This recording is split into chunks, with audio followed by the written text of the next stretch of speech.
Dicen que un niño solo se convierte en hombre cuando muere su padre. Y esta película lo representa a la perfección. En la primera, Hippo cruzaba la adolescencia e intentaba convencer a su pueblo de que los dragones no eran peligrosos. Pero en esta segunda entrega, Hippo deberá de entender que su padre no va a estar para salvarlo, que él debe hacerse cargo de su propia vida y que hay un pueblo que espera que sea el líder que los guíe a todos. Con el paso del tiempo y los esfuerzos de Hippo, dragones y humanos lograron convivir en armonía. Incluso construyeron un establo en la montaña con todo lo que un dragón podría desear. También celebran carreras de dragones que se volvieron el evento favorito de la isla. Mientras vuela con Chimuelo, vemos que Hippo ha perfeccionado su equipo. Además de la prótesis y el mecanismo para el ala, ahora tiene un traje planeador que le permite hacer maniobras increíbles. Pero se emociona además y termina estrellándose en una isla lejana. Por suerte, tanto él como Chimuelo están bien. Cuando se quita la máscara, Hippo nos revela que ya es un adulto joven. Y al mirar alrededor, nuestro protagonista descubre otra isla, lo que hace que se emocione, pues últimamente se ha dedicado a explorar nuevos territorios. En eso, Astrid, la novia de Hippo, llega montada en su dragón a la nueva isla. Ahí Hippo le relata que esa misma mañana tuvo una conversación muy importante en la que el padre le dijo que él tendría que tomar su lugar como jefe de la isla. O sea, planea nombrarlo como su sucesor. Astrid se emociona por su novio porque piensa que es una oportunidad increíble. Pero Hippo está bastante perturbado por la noticia, pues dice que todas esas cosas de hablar, planear y dirigir no son lo suyo. Astrid dice: eso es una gran noticia. ¡Qué gran honor! Yo me emocionaría tanto. A lo que Hippo responde: es que yo no soy igual a ti. Hippo argumenta que ella sabe exactamente quién es, pero él aún sigue buscando. Le remarca que no es su padre y jamás conoció a su madre. Entonces no cree tener mucha idea de quién es. Y ya saben que en ocasiones me gusta darle una interpretación diferente a las películas. Esta será una de esas veces donde pude ver algo que tal vez el guionista ni siquiera tuvo la intención de poner, no se crean. Pero como aquí también venimos a aprender, voy a interpretar el camino de Hippo en esta película como un viaje hacia alcanzar un yo más auténtico. Todo esto desde la psicología analítica de Carl Jung. Pero más importante aún, el camino de Hippo hacia convertirse en un hombre. Un camino que muchas veces uno no elige, pero que la vida te fuerza a tomar. Respecto a lo primero, Jung llamaba self a la totalidad psíquica, es decir, a la unión de los aspectos conscientes e inconscientes de una persona. Representa la plenitud del ser,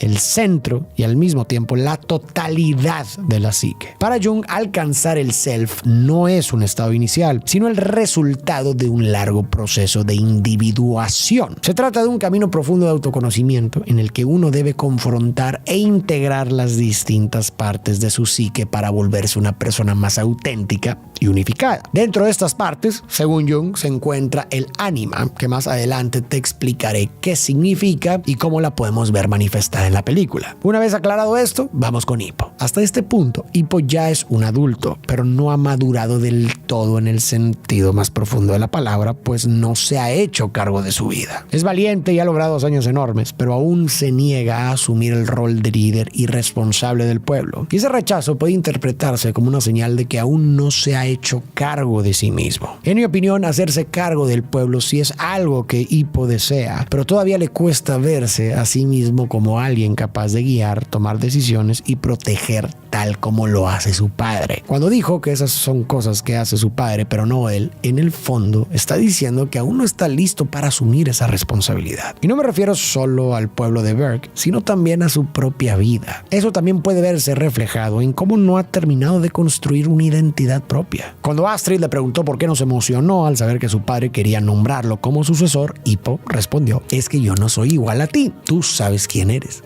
Yo todavía estoy buscando. Y esa frase lo resumió. Se trata de un joven brillante, sensible y valiente, pero sin una identidad consolidada. No se siente como su padre, no conoció a su madre, y aunque ha hecho cosas grandes, todavía se siente pequeño frente a lo que el mundo espera de él. Los chicos notan algo raro en el horizonte y deciden investigar. Después de volar un rato, encuentran un fuerte destruido por una enorme ola de hielo y picos congelados. De pronto, un grupo de cazadores de dragones captura al dragón de Astrid. Hippo lo rescata y baja a hablar con ellos. El grupo está liderado por Eret, quien les cuenta que hace unos días fueron atacados por otro jinete de dragones y ahora creen que Hippo está aliado con él. Hippo se sorprende, pues no sabía que existieran otros pueblos que pudieran domar dragones. Eret menciona que su líder, Drago Mano Dura, está formando un ejército de dragones y que se alegrará al saber que han capturado a un Furia Nocturna. Pero antes de ser atrapado, Chimuelo contraataca, libera al dragón de Astrid y todos escapan. Hippo regresa a la isla para contarle a su padre lo que vio, pero Stoico no le presta mucha atención. Está concentrado en su taller y en preparar a su hijo para ser el nuevo jefe. Sin embargo, cuando Hippo menciona el nombre de Drago Mano Dura,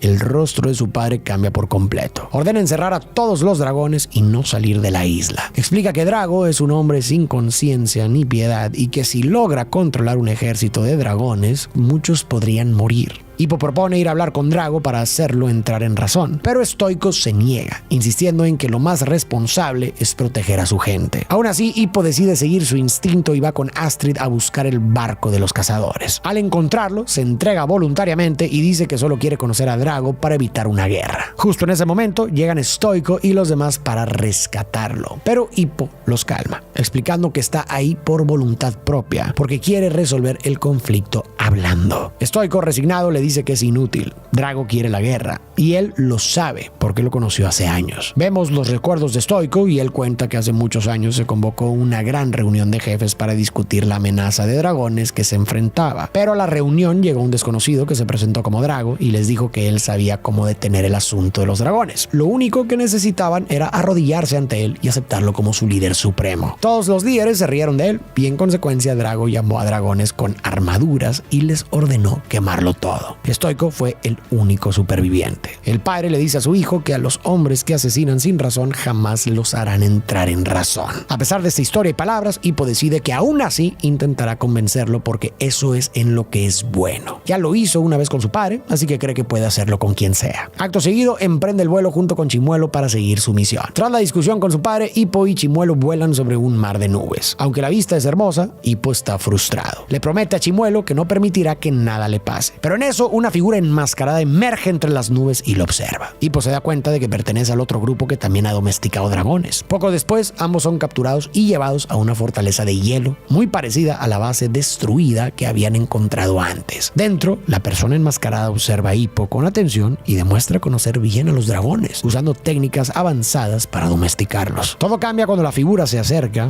le observa unos lunares en el rostro a Hippo y se quita la máscara, revelando que se trata de la mismísima madre de Hippo, lo que deja al chico desconcertado, pero se sorprende aún más cuando descubre que ella vive en un santuario lleno de dragones, el cual está protegido por un inmenso dragón alfa que lanza hielo en vez de fuego y que ha estado liberando a los dragones capturados por los cazadores. De ahí la destrucción helada que Hippo había visto antes. Aunque todo esto lo impresiona, hay una pregunta que no puede evitar. ¿Por qué se fue? Su madre le cuenta que desde que Hippo era un bebé, Berk ya estaba en guerra con los dragones, pero ella siempre creyó que la paz era posible, aunque nadie la apoyaba. Una noche, durante un ataque, un dragón entró al cuarto de Hippo. Valka fue a protegerlo, pero el dragón solo observó con curiosidad y luego la miró a ella del mismo modo, como si supiera que no le haría daño, lo que la hizo darse cuenta de que no son criaturas violentas, sino son provocadas. Entonces llegó Stoico, el dragón se asustó, quemó la choza y se llevó a Valka. Desde entonces, Hippo creció sin madre y Stoico creyó que los dragones la habían eliminado. Valka le explica que los dragones la cuidaron y ella a ellos. Nunca volvió porque pensó que los vikingos no cambiarían y que Hippo estaría más seguro sin ella. A Hippo le fascina saber que su madre y él comparten esta pasión por entender a los dragones y pasan los siguientes días conviviendo y conversando. Valka le enseña todo lo que sabe sobre dragones e Hippo le muestra los arreglos que le hizo a Chimuelo en la cola y hasta su nuevo traje planeador con el que puede sobrevolar los cielos. Hasta ahora, Hippo había crecido sin madre. Y en esta ocasión vamos a interpretar esa ausencia como símbolo de una desconexión con una parte esencial de sí mismo según Jung, lo que Jung llamó el ánima. Pon atención que aquí nos vamos a poner un poco técnicos. Durante el desarrollo de nuestra personalidad, la sociedad y las figuras de autoridad nos van marcando qué comportamientos son aceptables y cuáles no. Como resultado, muchas partes de nuestra esencia terminan reprimidas o desplazadas hacia el inconsciente. Pero el hecho de que queden fuera de la conciencia no significa que dejen de formar parte de lo que somos. Para Jung, reprimir estas partes esenciales nos aleja de nuestra verdadera naturaleza, y eso puede generar tensiones internas, síntomas o conductas impulsivas y destructivas porque el inconsciente busca expresarse. Precisamente por eso Jung decía que vivir con autenticidad implicaba atravesar un proceso de transformación interior que él llamó individuación, un camino para reconocer, aceptar e integrar esas partes negadas o ignoradas y así vivir desde un yo más completo y verdadero. Dentro de este proceso, Jung habló de dos figuras clave que habitan el inconsciente: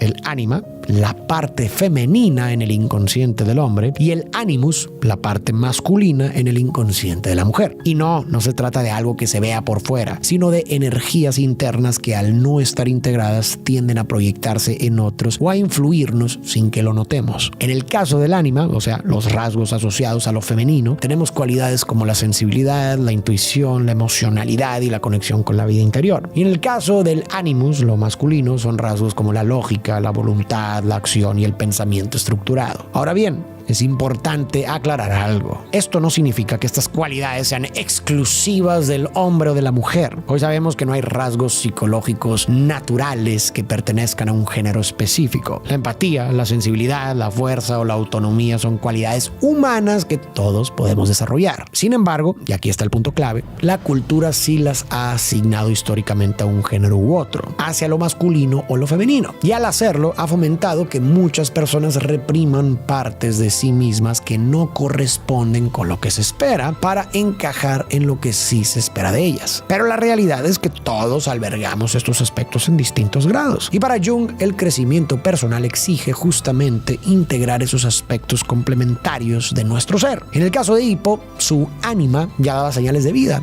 Desde la primera película vimos su compasión, su sensibilidad, su deseo de cuidar y de dialogar en lugar de combatir, como cuando protegió a Chimuelo. Pero estas cualidades parecen generarle conflicto. Aunque quiere ser un líder, no se ve a sí mismo como alguien digno de gobernar, como si su forma de ser no encajara con la imagen heredada de lo que debería ser un buen líder. Y eso tiene sentido si miramos su historia. Hippo creció sin una figura materna y bajo la influencia de un padre fuerte y duro. Un padre que rechazaba todas esas cualidades más sensibles o asociadas a lo femenino, al menos en un sentido junguiano. Sin darse cuenta, Hippo pudo haber aprendido que esas partes de sí mismo no eran dignas de un buen líder. Así pues, uno de los viajes que Hippo tendrá que hacer para convertirse en una persona más completa y sentirse digno de tomar el mando será aceptar su ánima como un aspecto valioso e importante para gobernar y guiar tanto a otros como a sí mismo. Regresando a la historia, la conexión entre ellos dos es tanta que Valka le propone a Hippo empezar de nuevo y juntos explorar, seguir descubriendo más especies y cambiar el mundo para todos los dragones, haciendo del mundo un lugar más seguro. Hippo acepta la propuesta de su madre encantado y le dice a su madre que ahora los dos podrán ir a razonar con Drago juntos, pero su madre no se lo toma en serio. Le comenta que no hay persona que pueda razonar con Drago y que deben proteger a los suyos. Casi las mismas palabras que su padre le dijo. Mientras todo esto ocurría, Stoico encuentra el casco de Hippo flotando en el agua congelada. Esto le hace creer que su vida corre peligro, así que comienza una búsqueda para encontrar a su hijo. Por su parte, Astrid y los demás también temen por la seguridad de Stoico, así que sobrevuelan los mares hasta dar con el barco de los cazadores. Capturan a Eret y lo obligan a guiarlos hasta la guarida de Drago, convencidos de que él tiene a sus amigos. Al llegar, descubren que Drago tiene una flota enorme y son capturados. Drago es un hombre imponente, con un brazo mecánico que reemplaza el que le arrancó un dragón. Es autoritario, obsesivo y cruel. Aunque también monta dragones, lo hace por sometimiento. Los encadena, los intimida y los usa como armas para conquistar. Astrid, intentando intimidarlo, le dice que en Berk hay cientos de jinetes y que vienen en camino. Pero Drago se enfurece. Dice que él es el único domador verdadero y promete ir a Berk, eliminar a su alfa y someter a todos. Como Eret ya no le sirve, ordena que él y los amigos de Hippo sean eliminados. Hasta este punto de la historia, Drago apareció como el gran antagonista de la película. Pero si lo miramos más de cerca, nos vamos a dar cuenta de que Drago e Hippo no son tan diferentes como parecen.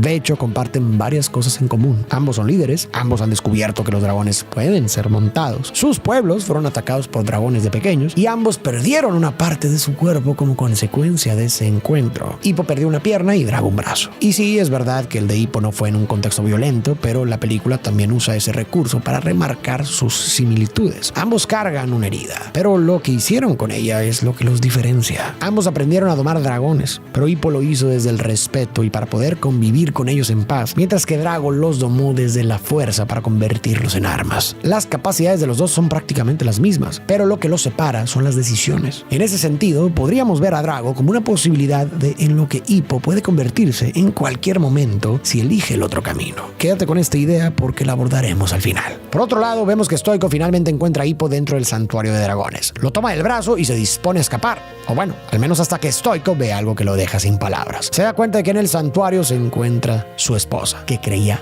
muerta, Valka. Antes de que Stoico diga una sola palabra, Valka comienza a defenderse diciendo que sabe lo que hizo, sabe que estuvo mal y que se siente mal por haberlo dejado solo cuidando a Hippo. Pero lo hizo porque pensó que nada en ese lugar cambiaría. Pero ahora sabe que todo está mal. Y Stoico se acerca, la ve fijamente y exclama: estás tan hermosa como el día en el que te perdí. Y entre lágrimas se plantan un beso. Mientras esto sucede, Astrid, Eret y compañía están a punto de enfrentar la muerte a manos de los hombres de Drago. Pero Eret decide hacer lo correcto y se libera de las ataduras, derriba a los guardias y después libera a Astrid, a sus compañeros y hasta a un dragón. Pues este dragón previamente le había salvado la vida, demostrándole que estas bestias que creía peligrosas pueden ser buenas. Mientras tanto, en el santuario de dragones, Stoico y Val se ponen al tanto de lo que ha pasado e incluso cantan y bailan una canción que solía ser especial para ambos. Hippo jamás había visto a su padre ser tan vulnerable y feliz, pero le encanta. Al terminar el baile, Stoico le dice a Val: creía que tendría que volver a morir para volver a bailar contigo. Y después le propone volver a casa para ser su esposa y retomar la familia que solían ser, a lo que Val acepta. Sin embargo, esta armonía se ve interrumpida por Drago, quien ha encontrado el santuario de dragones que Val protege. Ahora ha traído a toda su flota de guerreros y está comenzando a lanzar un ataque para destruirla. Hippo, Stoico, Val, Astrid y hasta los amigos de Hippo comienzan una batalla feroz para defender el santuario de Drago y la acción inicia. La batalla es dura y al principio nuestros protagonistas tienen el terreno dominado. Para conseguir aún más ventaja, Val hace que el alfa que escupe hielo surja de las profundidades del santuario. Pero al ver esto, Drago llama a su propio alfa, pues es tan poderoso que incluso había conseguido dominar a uno de estos dragones. Entre ambos alfas comienzan a combatir, pero el alfa de Val, desgraciadamente, es brutalmente eliminado por el alfa de Drago. Ahora este es el único alfa que queda, y sabiendo que los dragones solo lo escuchan a él, Drago le ordena a su alfa que comience a usar una especie de habilidad de control mental con la que pone a todos los dragones de nuestros protagonistas en contra de sus dueños. Hippo consigue acercarse a Drago para hablar con él, trata de hacerlo entrar en razón y preguntarle por qué está haciendo todo esto, y Drago le explica. Le cuenta que de niño su aldea fue incendiada por los dragones y hasta perdió su brazo en el proceso, pero incluso de pequeño, al ver su aldea destruida y todo lo que amaba perdido, decidió que se alzaría contra el miedo a los dragones y liberaría a los pueblos de este mundo. Y la única forma de dominar a los dragones es usar a otros dragones. Por eso ha formado un ejército. Pero Hippo sabe que esto es solo una excusa. Drago no solo quiere controlar a los dragones, en el fondo los usa como armas para conquistar pueblos y tener control sobre las personas que lo siguen. Drago se harta y le ordena a su alfa que use el control mental para manipular a Chimuelo y hacer que se torne en contra de su propio dueño y amigo. Chimuelo lucha, pero el control es más fuerte. Se acerca a Hippo acechándolo y cargando su ataque para eliminarlo. Hippo trata de hablarle. No obstante, Chimuelo simplemente no lo reconoce. Pero cuando el dragón finalmente dispara, Stoico aparece recibiendo el golpe por su hijo y muriendo al instante. Una vez que la batalla termina, Drago reúne a todos los dragones, a todos sus hombres y de paso se lleva a Chimuelo con él, maltratándolo y abusando del control mental para llevarlo consigo. Cuando cae la noche, la familia y amigos de Stoico le hacen un funeral y su buen amigo le da algunas palabras de despedida. Hippo se dice a sí mismo arrepentido. No soy el jefe que querías que fuera, ni soy el protector de la paz que creías ser. Val aprovecha un momento para hablar con su hijo. Tu padre siempre dijo que te convertirías en el más fuerte de todos. Y era verdad. Tienes el corazón de un jefe y el alma de un dragón. Solo tú puedes hacer que nuestros mundos se unan. Eso es lo que tú eres, hijo. Hippo se toma un momento para reflexionar y exclama: yo tenía tanto miedo de convertirme en mi papá porque creía que no lo lograría. ¿Cómo te conviertes en alguien tan grande, valiente y entregado? Creo que solo hay que intentarlo. Un jefe protege a los suyos. Tenemos que volver. Lo que acaba de suceder es de las cosas más fuertes que he visto una película animada hacer. Y se conecta con la frase del inicio de este video. Un hombre no se convierte en hombre hasta que muere su padre. Durante la infancia, nuestros padres representan todo lo que conocemos del mundo. Son nuestra fuente de seguridad, de afecto y de guía. Los vemos como figuras casi mágicas, capaces de resolver cualquier problema, de protegernos y de saberlo todo, lo que hace que nuestra mente infantil se sienta a salvo y despreocupada. Pero cuando vamos creciendo y entramos en la adolescencia, empezamos a notar que ellos no son tan todopoderosos como creíamos. En el proceso de buscar nuestro propio camino que acompaña a la adolescencia, empezamos a cuestionar, a desafiar sus ideas reglas y normas y a explorar otras formas de ver el mundo, aunque todavía dependemos emocional o económicamente de ellos. Y es en esa etapa donde se inicia un duelo, aunque muchas veces no lo notemos de forma consciente. La imagen perfecta e idealizada que teníamos de nuestros padres empieza a fracturarse. Y llegar a esa realización es a lo que podemos llamar la muerte del padre. Cuando hablamos de muerte del padre, no siempre nos referimos a que el padre fallece, ni siquiera a que desaparece o abandona. Puede ser literal, claro, justo como el padre de Hippo, pero esta muerte, como ya vimos, también puede ser simbólica. Y esa muerte simbólica no es más que el instante en el que nosotros como hijos llegamos a la realización de que nuestros padres no son dioses. No son héroes todopoderosos, invulnerables y que lo saben todo. Tan solo son seres humanos como muchos otros. Personas con los mismos miedos, con las mismas dudas, con heridas y con contradicciones, que también han llorado por amor, que también se han sentido inseguros, que no siempre supieron qué hacer, que fracasaron y sobre todo que no tienen todas las respuestas. Aceptar eso duele, pero también es parte de un proceso de crecimiento, porque solo cuando dejamos de buscar afuera a alguien que nos guíe o nos salve, estamos listos para guiarnos a nosotros mismos. Porque cuando cae el mito del padre como figura omnipotente, nos damos cuenta de que no hay nadie que vaya a venir a salvarnos. Y por lo tanto,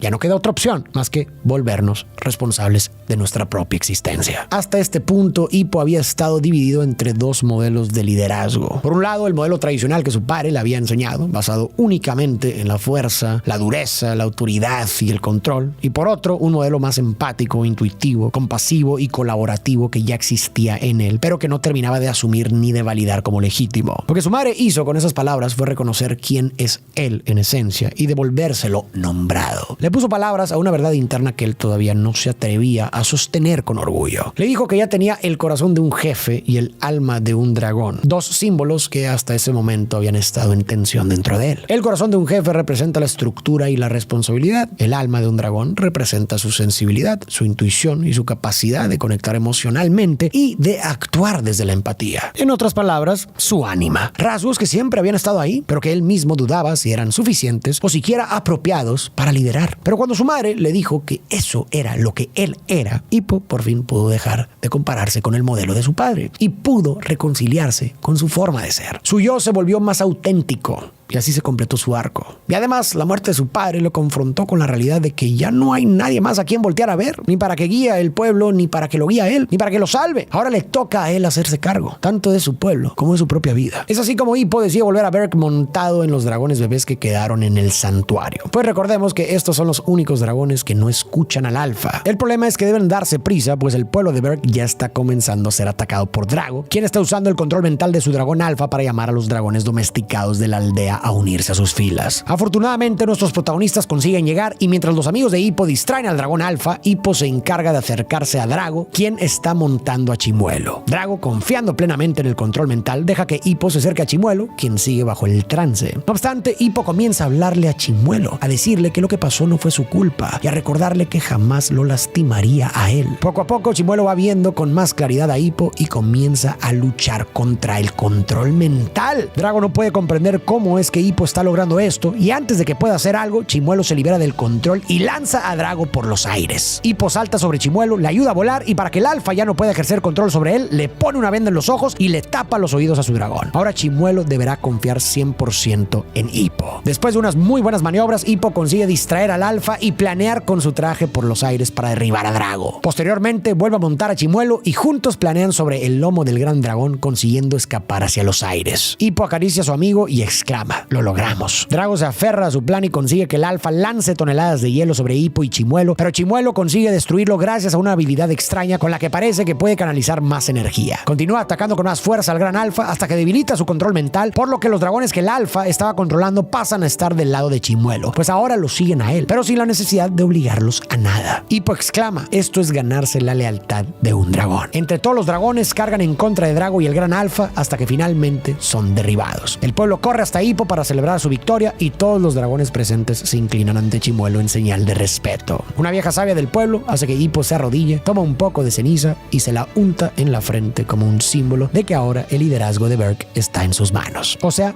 en buenas manos. ¿Y a qué me refiero con esto? Bueno, pues a que a través de la batalla contra Drago, Hippo reafirmó el camino que está dispuesto a seguir. Como sugería antes, bajo este lente, Drago representa todo lo que Hippo podría haber sido si hubiera elegido dejarse consumir por el rencor y en respuesta hubiera usado su inteligencia para controlar en lugar de conectar. O si hubiera respondido al dolor con ira en lugar de con compasión. En ese sentido, la victoria de Hippo sobre Drago también es una reafirmación del camino que eligió, porque muchas experiencias difíciles abren una bifurcación. Puedes usar el dolor como excusa para cerrarte, endurecerte y hacer daño, o puedes transformarlo en una razón para ser más consciente, más empático y más fiel a quien quieres llegar a ser. Y si alguna vez atravesamos o estamos atravesando una situación así, donde parece que la vida simplemente nos dio la espalda, creo que vale la pena recordar que eso no lo elegimos. Pero lo que hacemos con ese dolor, sí, no estamos condenados a repetir lo que nos hicieron. Incluso si nuestra historia no empezó bien, todavía podemos escribir un final distinto. Uno en el que elegimos reconstruirnos y hacer el bien, en lugar de dejar que el rencor nos vaya consumiendo por dentro. Pues esas historias, las que nacen del dolor no transformado, casi siempre terminan en ruinas. Pero siempre podemos elegir la otra cara de la moneda. Ser de esas otras historias que eligen tomar el camino de ser distinto. El camino de transformar el dolor en algo digno. Y sí, posiblemente sea un camino muy difícil y no un camino que vaya a cambiar el pasado, pero creo que sí es un camino que le da un sentido distinto al futuro.